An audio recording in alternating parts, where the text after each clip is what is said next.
Kasaysayan para sa Alas Pilipinas Men's pagkatapos tagumpay na makubra ang panalo mula sa kanilang laban versus koponan ng Egypt sa unang game sa Volleyball Men's World Championship 2025. Ang maaksyong balita sa mundo ng sports ihahatid ni Kyle Basa. History has been made sapagkat nasungkit ang unang panalo ng Alas Pilipinas Men's. Ito ay kontra sa Team Egypt sa Bracket A ng Volleyball Men's World Championship 2025. Pinaghandaan ng mga Pinoy fans ang araw na ito. Halos pinuno ang Mall of Asia Arena sa ginanap na laban nitong September 16.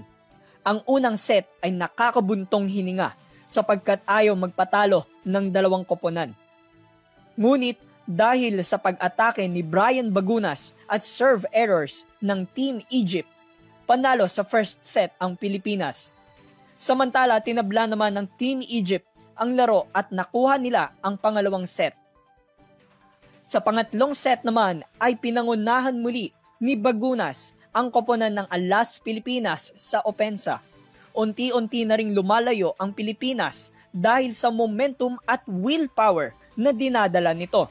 And at the 20th point mark, tuluyan nang nakuha ng Alas Pilipinas ang set na ito.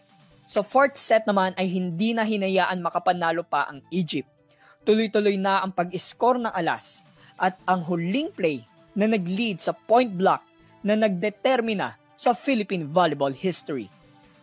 Ang final scores ng laro ay 29-27, 23-25, 25-21 at 25-21.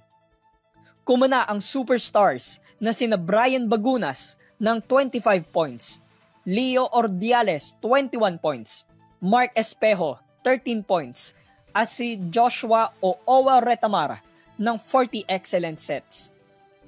Saksi ang lahat ng mga manonood nitong gabi na kaya makipagsabayan ang ating Alas Pilipinas sa mga international teams. Ang susunod nilang makakalaban ay ang Iran ngayong Huwebes, September 18. Para sa EuroTV News, ako si Kyle Basa, sumasaludo sa bawat Pilipino.